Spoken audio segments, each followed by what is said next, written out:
that many people with me for various reasons. It wasn't meant to be a large ceremony, basically because my family weren't around. My nuclear family weren't around.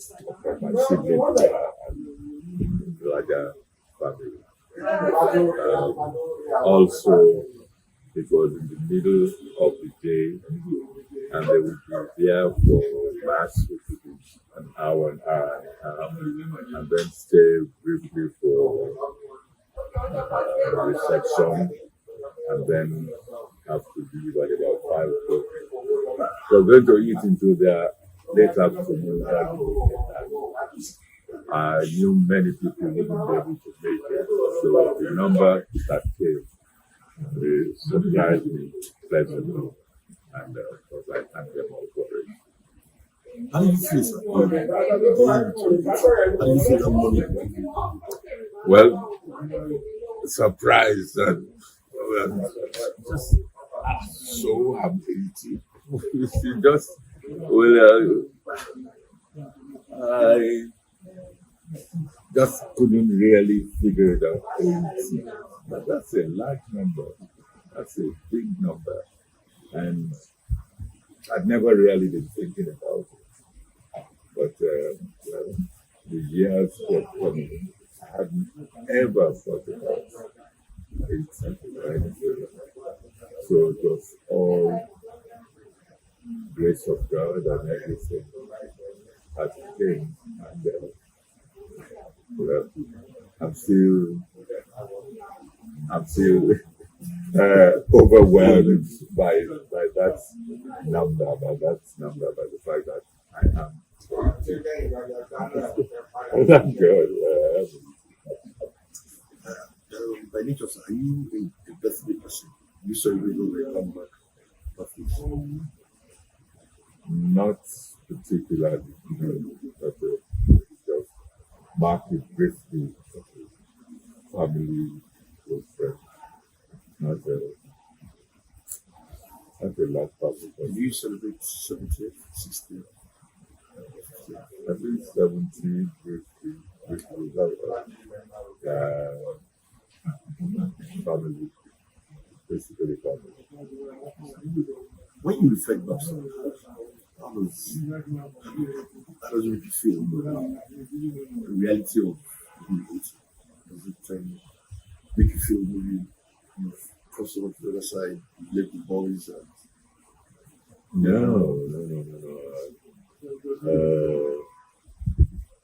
But really, don't let me now start talking like an experienced person in the 80s game. I only just stepped on the 8th floor, and I'm only a few days old in it, so I really can't talk about 80. But it's not up to now any change at all from a regular way of life. So it hasn't drastically, hasn't really changed anything yet. I haven't suddenly become too weak to move or having played some games all over.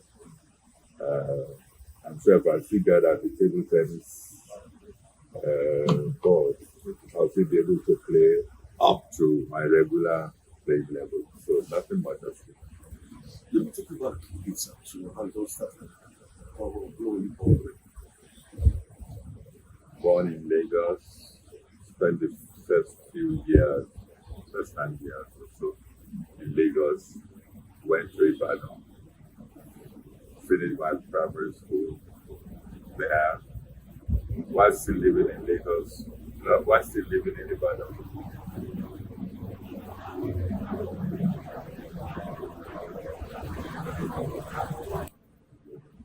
While still in Ibadan, went to secondary school in Djibouti and Ibadan, and went to the University of Ibadan. And worked a couple years after my bachelor's and postgraduate diploma spent a couple of years teaching high school in Kingston, Lagos. And I've been domiciled in Lagos since 1974. When you were growing up, what was the plan? What are the things you wanted to do? Which area do you feel like I exploring? think like virtually everybody in my time,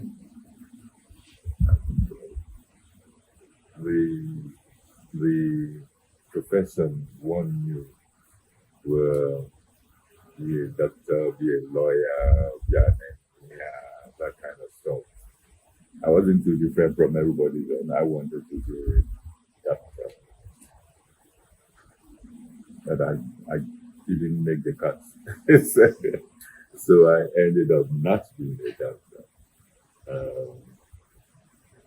And did something totally different. I studied agriculture and then did a postgraduate in nutrition. I thought then I was just going to go on reading and become a lecturer and that kind of stuff. But things didn't work out that way. So I went on to teaching. When I finished higher school, that's because I taught for 9 months or thereabouts in secondary school before going to university. So when I came back out of university, I taught again. And then from there, I came to Lagos to what was known as Federal Department of Fisheries then, Victoria Island. It's now known as National Institute of Oceanography and Marine Research, Myanmar.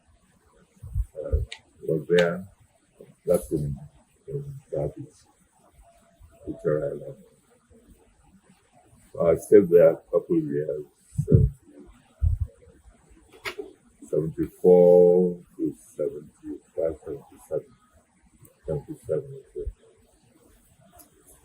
And then beside us, well, almost directly beside us, we had Myanmar, we had a naval base, then we had NBC TV.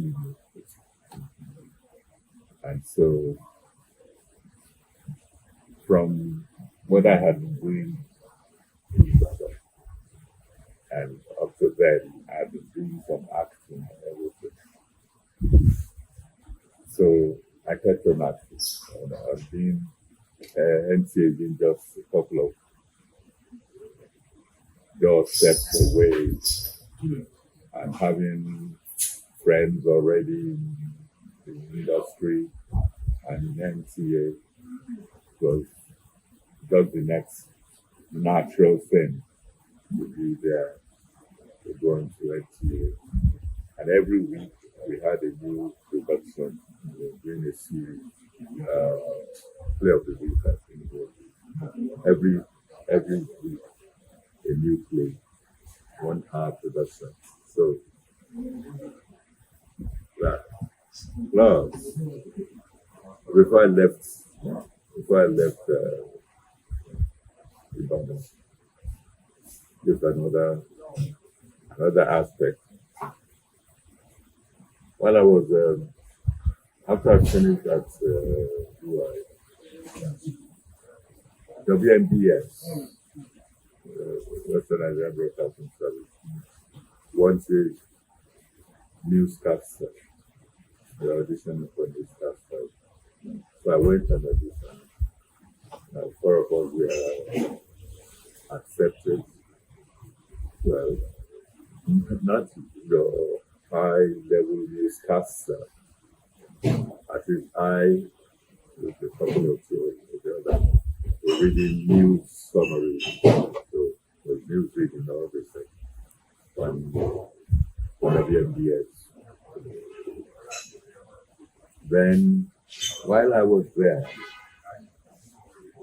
the programs department of the radio. One of the announcers had to come to Lagos for a course at NBC. And since I was there, they asked me to take over the duties of continuity announcer, presenter, and stuff, which I did along with the newscasting thing for 1 year. I had to come to Lagos for sports festival, national festival. But since it wasn't my natural position, the time we spent, the way I spent the way at the sports festival, I given the job to somebody else. So I had to stop that. However, I went over to NBC West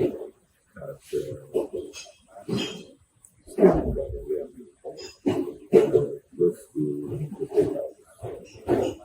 So then I continued with voice contribution. I was quiz master. I produced and presented the program of my own, which I would do in the morning before going to teach in school. And I also read the news. Taiwo, one of our colleagues, so we came to be along quite a lot because we also intercepted at NTA. So it was my orgasm presentations. So from Radio Nigeria, after coming from WMBS, when I came to Lagos from Myanmar, I was still able to. I went over to Radio Nigeria Lagos and was presenting voice contributor to Voice of Nigeria. So also doing radio drama.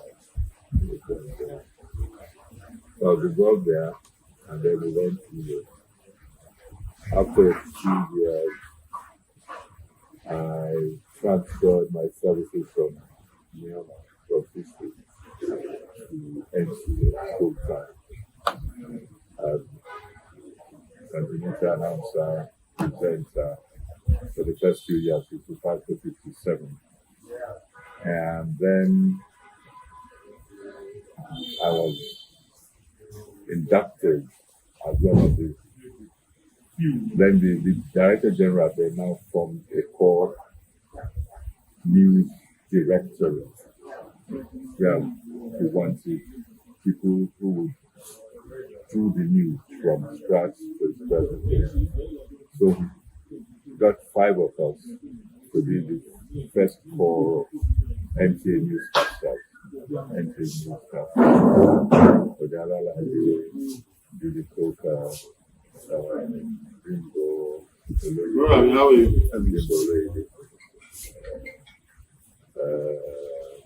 Dele Ojese Oba, he was also from NTA. Then, of course, before that, while I was still the first couple of years, we were doing news and everything as newscasters, as presentation people, which is what I was. We were doing news and everything until Director General Maduka, Engineer Vincent Maduka, created the department, the directorate of news, and had this his core of newscasters. So I was one of the first newscasters on the national network. After a couple of years being in the news department, director, newscaster, also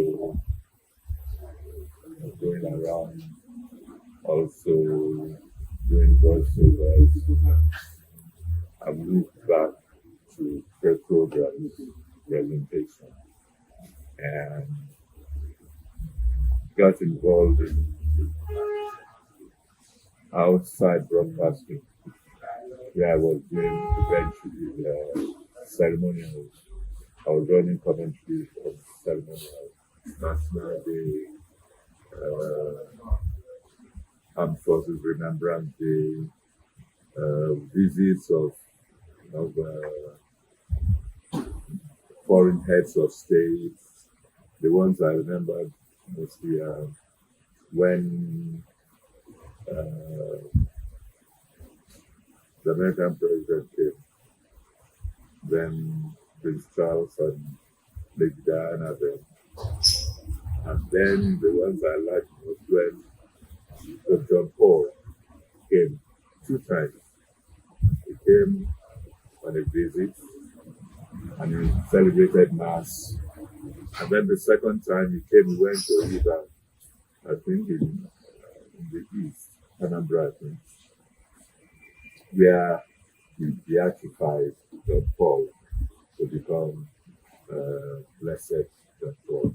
Later, he was made the saint. So I did also did some sports commentary, and rounded up on the World Cup or an Olympics, something from Moscow. And then news and programs. Produced 2 major programs. First, Director General challenged me to do a program. I think not doing other people's programs. I don't do some of the programs myself. So me with and my wife also gave me some input. I did something that's a board game. So I came up with something called Potluck. The language of ideas, accounts and move and that kind of. It was something that was meant to give people some knowledge about different things, some behavioral things, some things to do, because we were using airlines themselves, some things to do on airlines, flights and everything. It was well received, even if I dare say so myself. That's Potluck.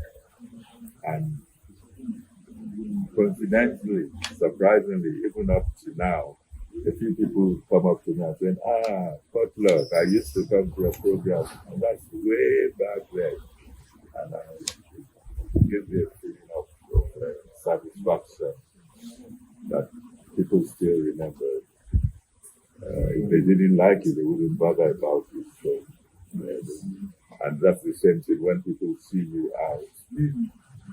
They don't have to tell you that they recognize you because they didn't recognize you for good. So that's also, and then the second major program, when General Obasanjo became head of state to be the OFN, Operation Feed the Nation, NTA really had to be the forefront of the program.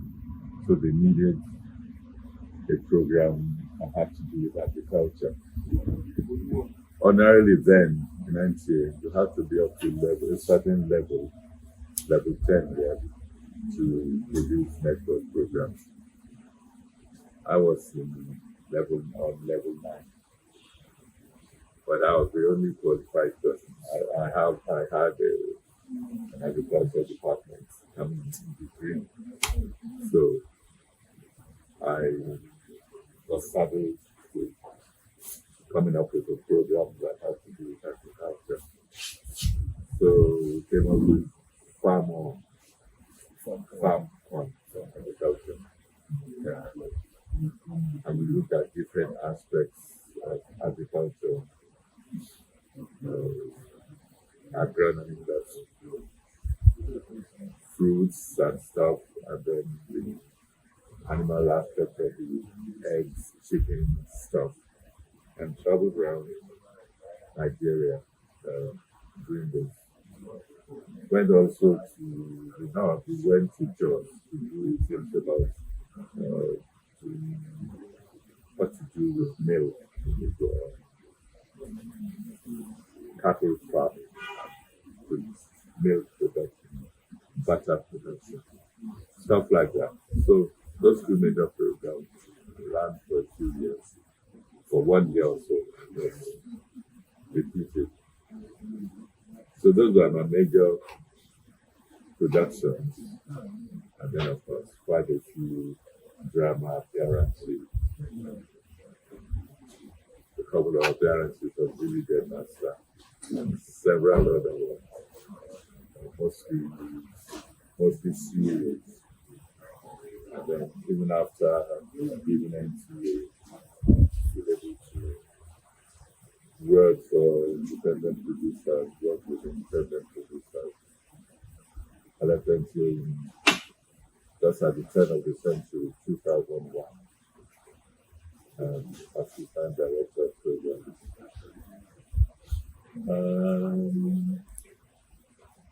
Okay, right after leaving NTA, I worked as a consultant with UNICEF. But then, UNICEF with CNN was trying to get children to be involved in broadcasting. So they came up with a CNN CP, CNN Children Bureau, and UNICEF asked of me and other people to work with them, work with two people from the CNN. So we chose two schools in Lagos, one in Abuja, two in the east, I think they need to Obileye, another two anyway. We had maybe 5 schools there, and we were teaching them right from scratch. Take a story, look at it, shoot it, edit it, and present it. And a couple of our programs we will then send to CNN. A couple of our productions were used on CNN.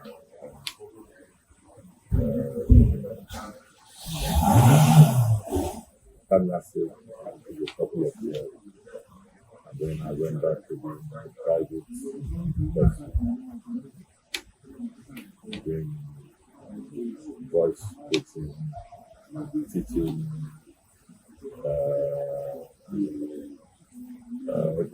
the presentation aspects to different media houses, television houses.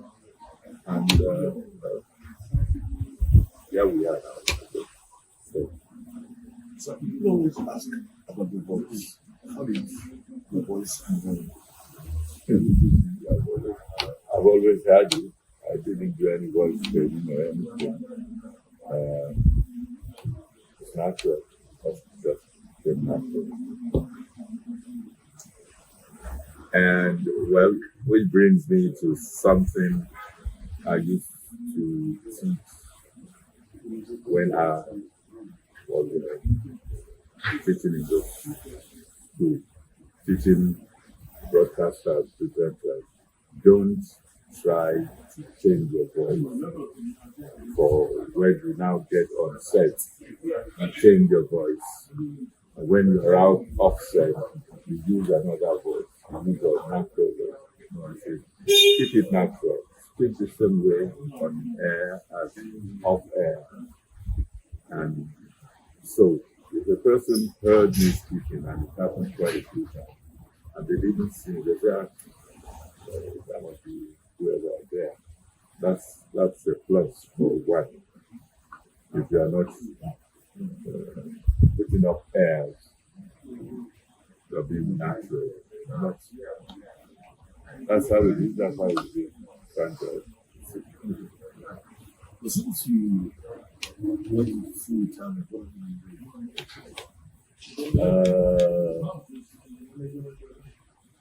I have been doing a lot of acting, basically.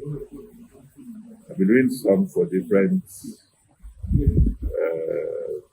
outfits. I did a couple for 2 or 3 years for Ebony TV.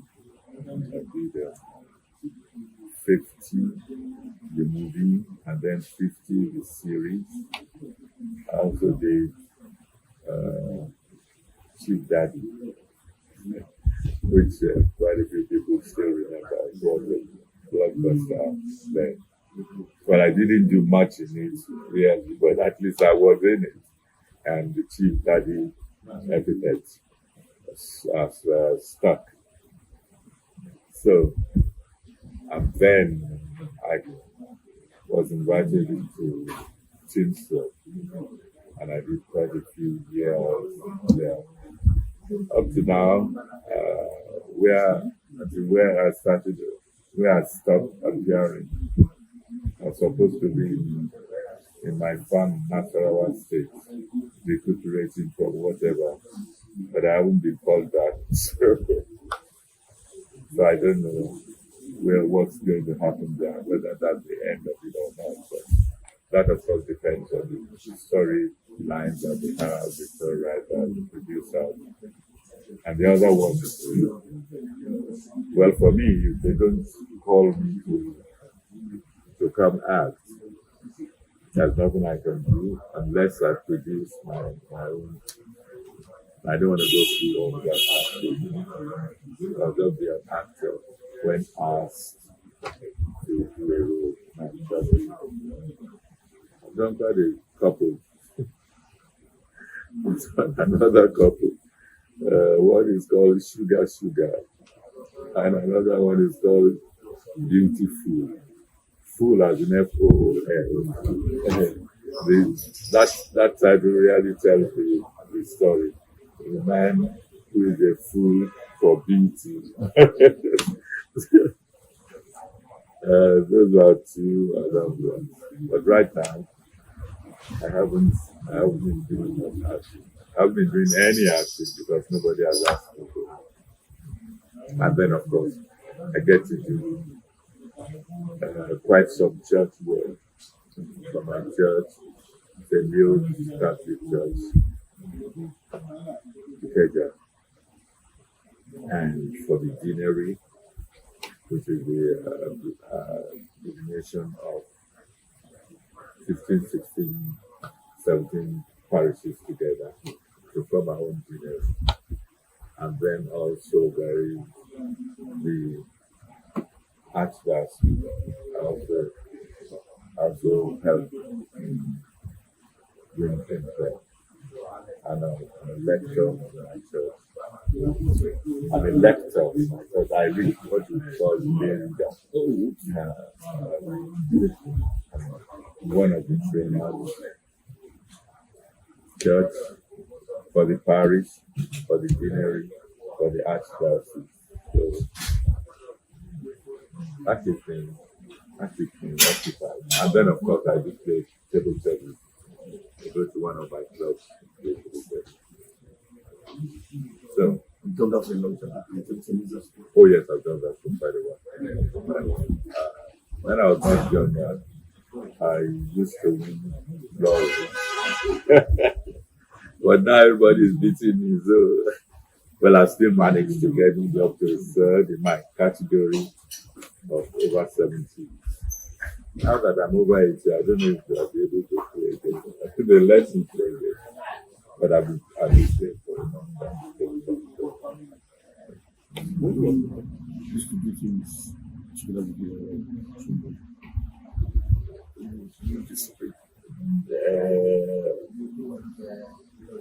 well, you see, I didn't have a twin brother. I had an immediate elder brother who looked very alike. He was older than me. and his name is Yomi Obileye.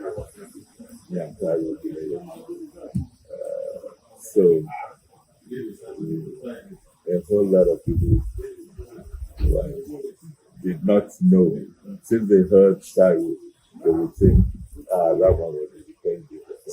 Was my older brother. We did a few things together. He was really into acting. I think major acting before me. He went to UI. Because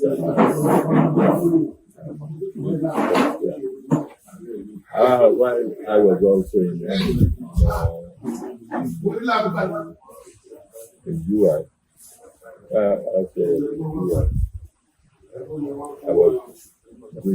was acting. He was there. I was there. Then I was doing agriculture. But quite a few people didn't know, didn't realize whatever cause was I in the arts, was I in theater or arts. Nobody thought of I was really in agri. Another person was like that, was also in agri, but appeared in a couple drama production. So I did quite a few drama production in NCU and UI. What are the lessons that you learned from like online instruction over the years? Are there basic lessons that I think one lesson one should learn, one should hold on to.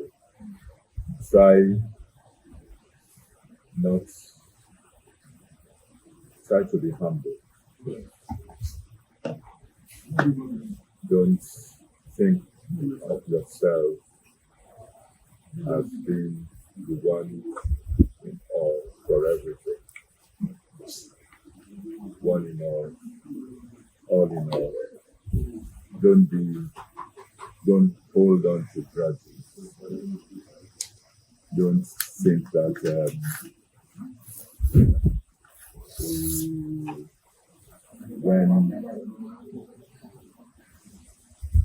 when somebody does something that's not particularly of your liking, you hold on to it and never let go.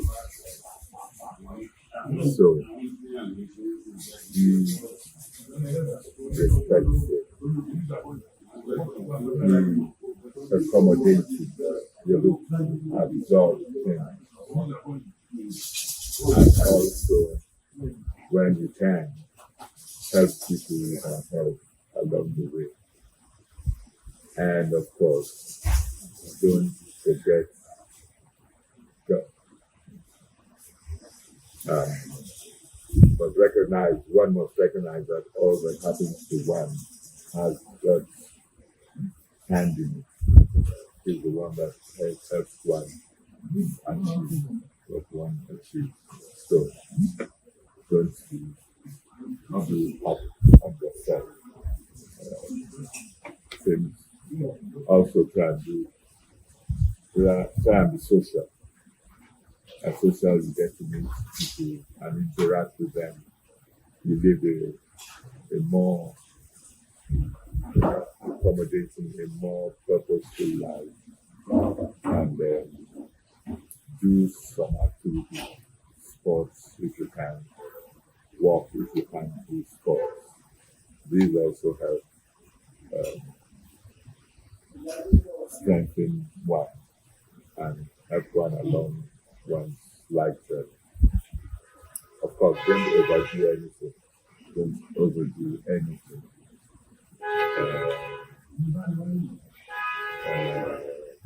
Food, dreams, don't get involved in unlawful things. Just because you want to have money or have fame, and so you must have wealth, must accumulate wealth,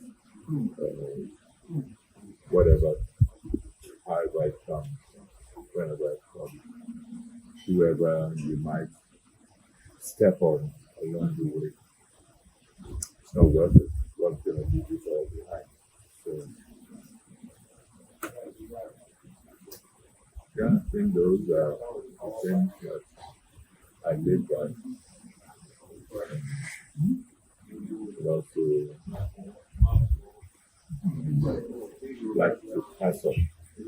How do you cope with startup failure? Your aggressive. Well, like I said, it had nothing to do with me. Really, I had a job to do. I had the ability. God gave me the ability to be able to do it well. Fame came from it. Not fortunately. Unfortunately. So, if other people had had my thoughts, or if anybody else had had the opportunity, you probably would have been able to do it as well as, if not better than I did. So, I would be grateful to them for recognizing that I had done that job and they considered that I had done it well enough for them to be able to appreciate it. And the one that